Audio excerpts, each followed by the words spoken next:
હાલો, જય શ્રી કૃષ્ણ, સીતારામ. કેમ છો બધાય? મજામાં? તો શું કે આપણા યુટ્યુબ ફેમિલી તો ખાસ કરીને આગળ જોડાઈ રહેજો, બહુ મજા આવશે વિડીયો જોવાની.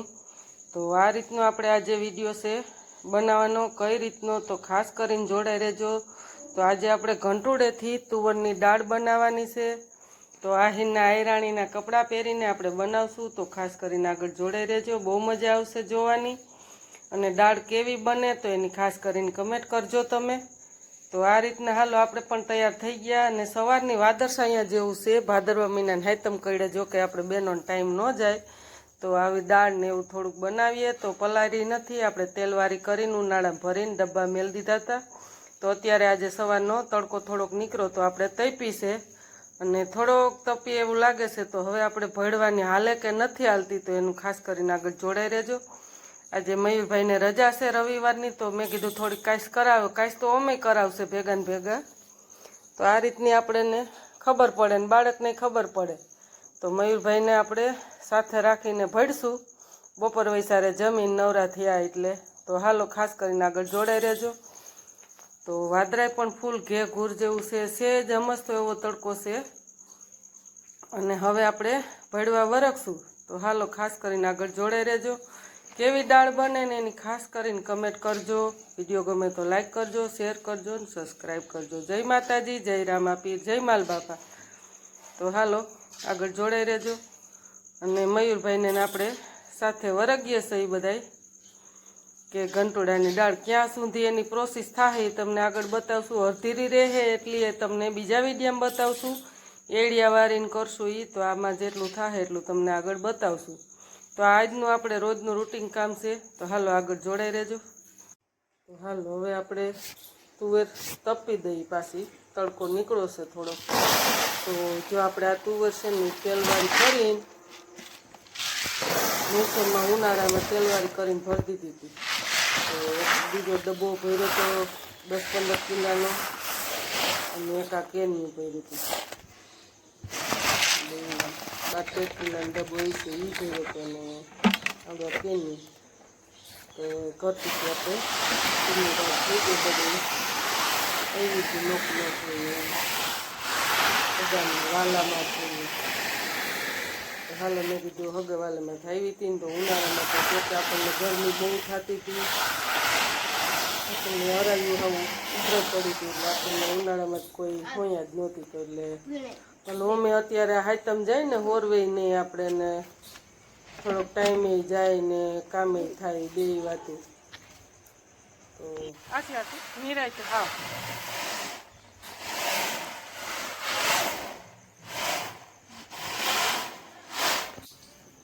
તો આજે રવિવાર છે તો મયુરભાઈ વૈષ્ણવ છે ભેગું લઈ છે.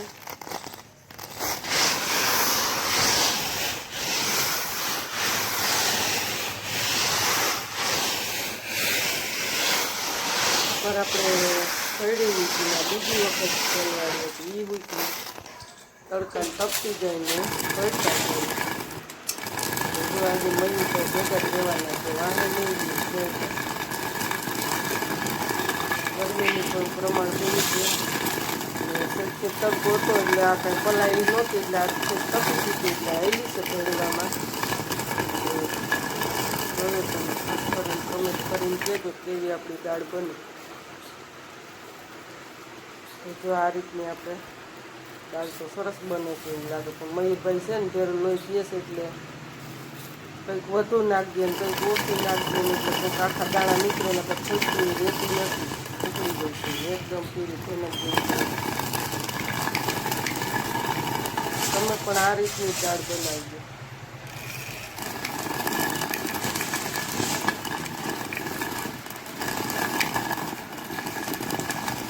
હા, ઓળની કોરની ઓળની એ રીતની તમારે કરવાની થતી હોય ને તો પણ તમે જેનો જૂની દાળ હોય તો તેલવાળી કરી નવી આવે ને ભરી લઈ જવાની. 2-3 મહિના પીડી રહે ને તો બહુ મસ્ત દાળ થાય. પાછું જો કંઈ આપણે આ ઘંટોળો પણ દાળ ખાઈ જ નહોતી. આ તો આજે રવિવાર છે ને મને તો થોડું પહોંચ્યું વધારે કરાવે.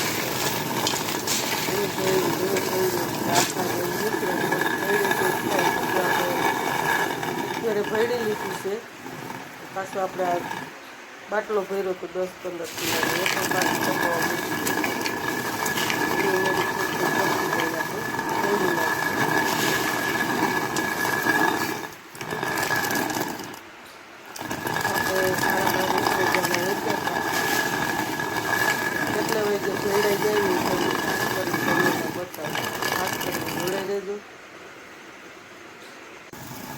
છૂટમ છૂટમાં કાંઈ ન હોય તો આ જ રીતના આપણે ગઈઢાઈ પહેલાં આમાં જ બાજરો ઘઉં ડોલા દરતા રાઈતે દરતા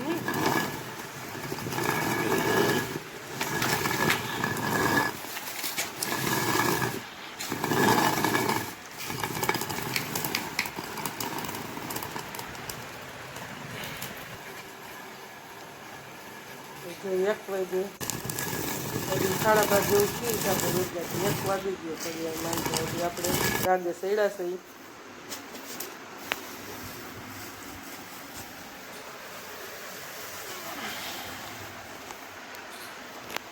હજી કેટલા વાગે ભેડા જાય એ પણ તમને બતાવી દઉં. મહીભાઈને તો કરિયરમાં બતાવી દઉં કે મમ્મી કરિયરમાં 1 વાગે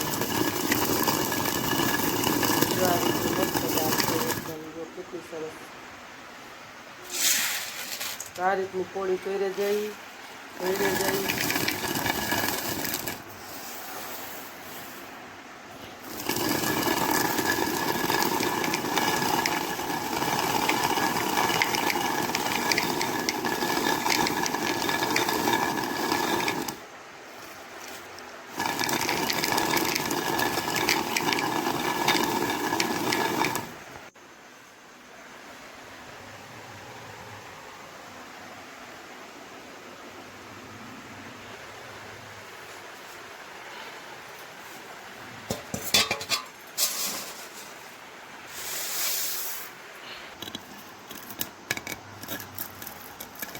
છેલ્લે ભેડાઈ જાય ને તો આ રીતની આપણે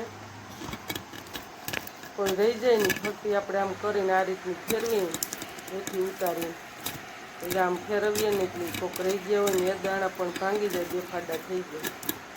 તો તમે પણ યુટ્યુબ ફેમિલી કઈ રીતે કરો છો તુરની દાળ તો એની કમેન્ટ કરજો. જોકે હું તો ક્યારેય પલાળતી નથી, આ રીતની કરું છું. ઉનાળામાં તો જોકે હું દાળું ઓછી જ બનાવું, કોઈ વર્ષે આપણાથી ઉનાળામાં ન થાય, ભાદરવા મહિના તડકા કાં શિયાળામાં ને એ રીતની જ બનાવીએ. હજી તો જોકે છણાની પણ બાકી છે, આપણે જૂની પડી છે તો એ વાપરીએ છીએ. ત્યાં નવા સૈણા છે તો એ પણ એમને ભરીને મેળ દીધા. જ્યારે દાળ કરવી છે ને ત્યારે એમને તડકે તપીને મૂકી દઈશું. તો જો 1:15 થયા, આપણે 1.5 કલાક 1.5-2 કલાક જેવું થયું તો આપણે કમ્પ્લીટ થઈ ગયું. તો આ રીતની સાયણી છે, આખા દાણા આમાં નીકળી જાય, દાળ એમાં રહી જાય. કોઈ ઝીણા દાણા છે ને એ જ પણ ગળક છે. તો એ જો આ રીતની તમને બતાવીએ, હમણાં આખા દાણા છે ને રહી જાય.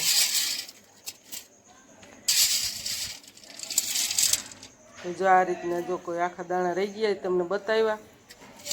કોઈ ફોતરીની ઉખડે ને એને બીજી વખત ભેળી નાખવાના. તો દાળ કેવી થઈને એની ખાસ કરીને તમે કમેન્ટ કરજો ભૂલ્યા વગર. અને હા, કોઈ આખા દાણા રહી ગયા હોય તો અમે આપણે હાથ ફેરો કરતા હોય તો હાથ ફેરવા કરવાના, વીણા કરવાના. તો એક વખત તો જો આ રીતના સારીને આપણે કાઢી લઈ. તો તુરની દાળ કેવી થઈ તમે ખાસ કરીને કમેન્ટ કરજો. એકદમ પીરી ધૈનક જેવી થઈ. જો તેલવારી કરીને મેલ દીધી હતી, હજી હમી થતા ને રિપેર થતા હતા, કેટલા દી પૂરી થાય. તો હાલો જો આ રીતની આપણે સરાઈ ગઈ છે. હવે તો ધીરે ધીરે આપણે ઉપણી નાખીએ. પવન તો જો કે બહુ નથી, ભાદરવા મહિનાના ધાબર જેવું છે, વરસાદનું માહોલ બહુ છે. તો આજે જ વળી થોડો તડકો નીકળ્યો તો મેં કીધું બહુ પવન નથી પણ થોડો થોડો છે તો હાલો ઉપણી કાઢી નાખીએ. તો જો આ રીતની આપણે પણ ઉપણી કાઢી નાખીએ ફોતરી. અને હજી 1-2 વખત ઉપણા હે ને ઝટકા હે ને તા કાયદેસર થઈ જાય. તો હજી આની તો જાજી વાર લાગશે, કોઈ ફોતરી વારીને ઝાટકશું ને તપવશું ને તડકો નીકળતા. તો તો કમ્પ્લીટ દાળ થાય એને વાર લાગશે, પણ આ તમને એટલી તૈયાર થઈ ગઈ તમને બતાવી દઈ. જ્યાં સુધી થાય ઉપડીને ઝાટકીને ફોતરી કાઢશું ત્યાં સુધી તમને બતાવી દેવું. અને હા, કમેન્ટ તો કરજો જ કે આ દાળ કેવી બને, પલાળીને બનાવાય કે આ રીતની તેલવાળી કરીને બનાવાય કે કરમો દઈને બનાવાય. કે અમે તો આ રીતે ગામડામાં બનાવીએ છીએ. હું તો કોઈ કી એમ ન કરું, મને મજા આવે એમ જ હું કરું. મને કોઈ એમ કે કરમો દ્યો તો હું એમ ના દઉં, મને એમ ઉગે ને એ જ કરવાની. તો હું તો આ રીતની કરું. તમે કઈ રીતે કરો એની ખાસ કરીને કમેન્ટ કરજો. તુરની દાળ જોકે પવનનું તો બહુ બખેડો છે, ઘડી થાય તો આ બાજુ આવે, ઘડી થાય તો ઓલી બાજુ આવે, ઘડી થાય તો હાવ પડી જાય છે. આ તો મેં કીધું જેટલી ઉપણીને જેટલી નીકળે એટલી 1-2 વખત ઉપણશું એટલે કાંઈક ફોતરી ઓછી થઈ જશે.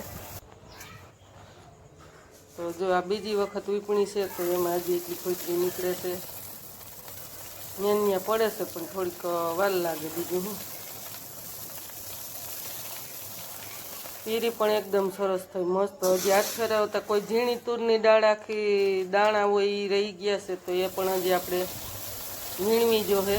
હાથ ફેરો કરતા જાઉં ને આપણે કામ ઘરનું રોજ રૂટીન કરતા જાઉં અને સાથે દાળમાં હાથ ફેરો કરતા જાઉં, ઝાટકતી જાઉં ને કામ આપણે પૂરું કરશું. હવે આપણે તગારામાં ઉપડી નાખશું. તો જો આ રીતની આપણે તગારામાં સાઈડમાં ઉપણશું ને એટલે ફોતરી ને સાઈડમાં હેઠી પડતી જાય.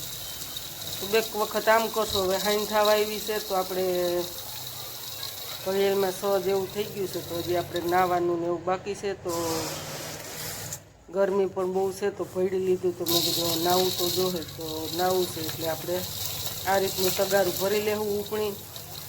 કાલે થોડુંક બાકી રહે એટલું કાલે ને કામ નીપટાવશું. હા, નાઈને ટાઈમ મળશે તો થોડુંક કરશું. ન કરો હવે તમને હાવ દાળ કમ્પ્લીટ થાય આગલા વિડીયોમાં આપણે બતાવી દઉં. એડિયાવાળી કરશું કે એમણે ભરશું કે એ તમને બતાવશું. તો તમને વાદળા કે કેવું છે એ બતાવી દઉં ખાસ કરીને. આમ જુઓ, જો આમાં પવન નથી, હાવ ઘેઘૂર વાદળા છે. જેમ રૂના ડૂસા ને ડૂસા હોય એ રીતનું છે. તો જો રામાપીન ધજા પણ બહુ નથી ઉઠતી. તો જો આ રીતની આપણે દાળ ઉપણાઈ ગઈ છે. હજી ફોતરી પણ ઘણી રહી ગઈ છે. તો કેવી દાળ બનીને એની ખાસ કરીને કમેન્ટ કરજો. વિડીયો ગમે તો લાઈક કરજો, શેર કરજો અને સબસ્ક્રાઈબ કરજો.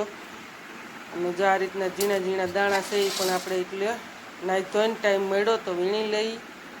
હલો, બાય બાય, ટાટા, જય માતાજી, જય રામાપીર, જય માલ બાપા.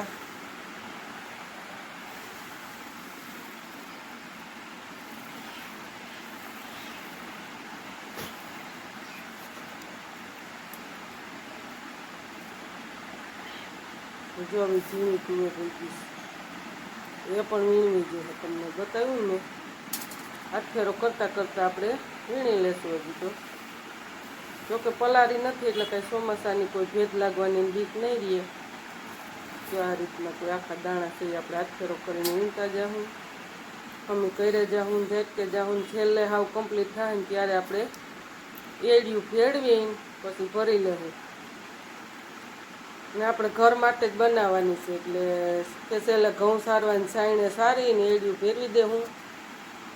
બીજાને કોઈ માથે સોંપડવાની નથી, કંઈ બીજે મોકલવાની નથી.